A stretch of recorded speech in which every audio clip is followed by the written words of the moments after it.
Dr. Brenda Shoshanna is a nationally recognized psychologist and psychotherapist in practice for over 25 years.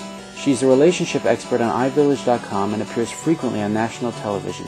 She has appeared on many programs on ABC, NBC, CBS, and Oxygen, and has been called upon to give her expert advice many times in national print, in Cosmopolitan, Mademoiselle, Allure, the New York Daily News, and the London Times.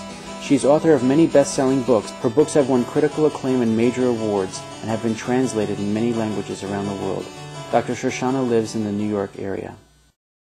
But first, wives who nag boyfriends who hear you but don't listen. Those conflicts start small, but when they escalate, relationships can be in trouble. Arthel Neville now on what to do when your love fest turns into a slugfest. The anger quotient is high these days, especially at home where things can get out of hand.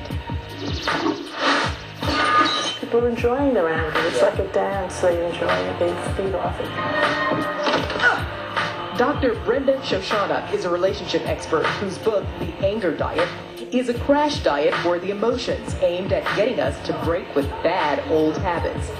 If I get on this anger diet for 30 days, how's it going to improve my relationship? Wow, it's going to improve you.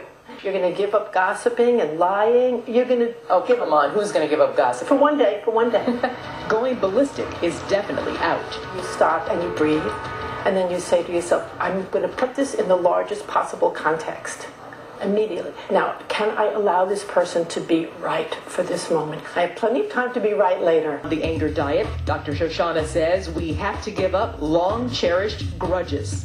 Because many times a person will be holding a grudge and it comes out on their partner. Women tend to do that, don't we? Yeah. 30 days, 2 months later, exactly. We bring it up, and the guy's like, whoa, where'd that come from? I had a woman who was furious with her first boyfriend who didn't take her to the senior prom. And she just had a vendetta against guys, you know, for many reasons, and it was coming out at her. What about judging and being judgmental? It's human nature, and it's one of the real reasons that relationships go bad.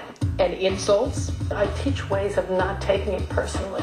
That's hard to do, Doc. It is hard. Someone, throws a bombshell at you. The best defense against being hurt by another person is really feeling good about yourself. This is here to talk about a diet for the new year, but it's not a weight loss plan. This diet is aimed at helping you cleanse your life of a toxin that can destroy your well-being. With us now is Dr. Brenda Shoshanna. Her new book is called The Anger Diet, and it's a pleasure to meet you. And you're saying this toxin inside of us is anger, and it's a serious problem. It's a huge epidemic in our country and actually in the world, as we can see.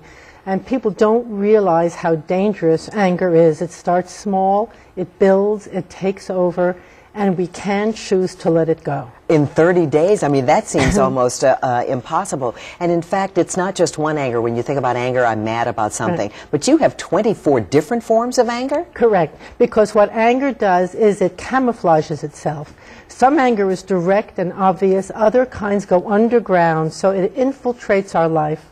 All different forms of anger, and in this book what we do is we give up one form of anger a day. I show you how. I show you how anger is a choice we make.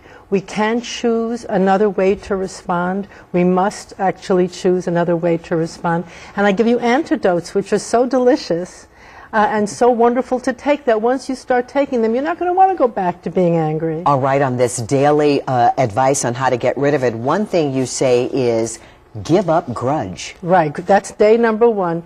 Many of us hold grudges from so many years, unnecessary grudges. And this day we look at inside and see what kind of grudges are we holding.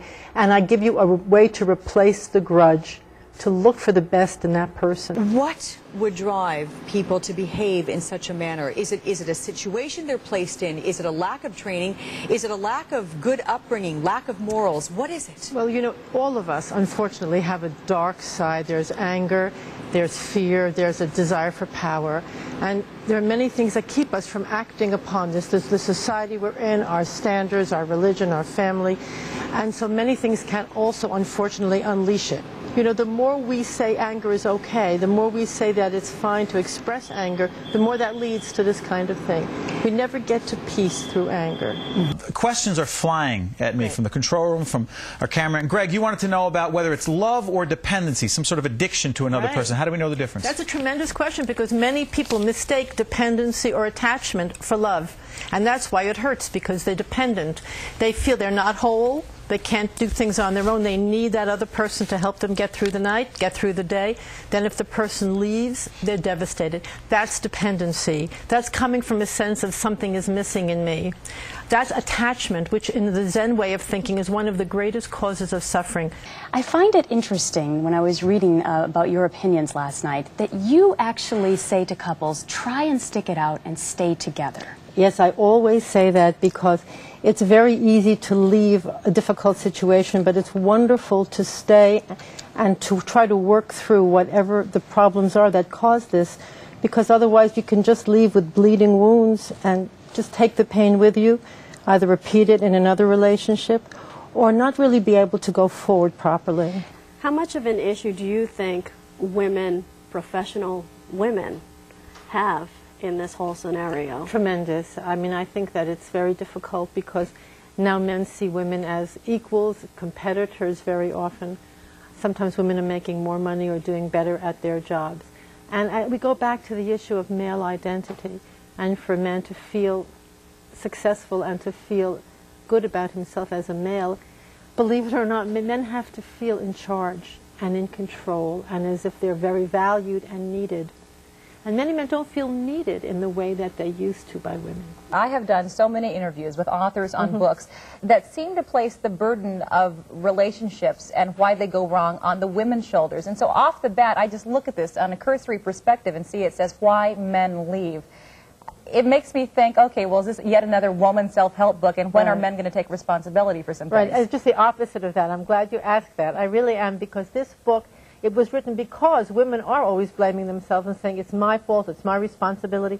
This book is from a man's perspective. There are over 40 interviews in here, deep interviews, lengthy interviews, from the man's own heart and words, telling us as women and telling each other what happened, what went wrong, why they had to leave, how badly they felt about it. Well, whether it's a 25-year marriage or a 2-month fling that has ended, our first guest is here to say, girlfriend, it may not be your fault. Fear of commitment, fantasy lover, trouble with the in-laws, ghosts of past relationships, midlife crisis, a lot of these things that women encounter on a regular basis. But what have you found to be the #1 reason why men leave? Well, if I have the #1 that goes through all the different cases, I heard most often men feel that women just can't be satisfied.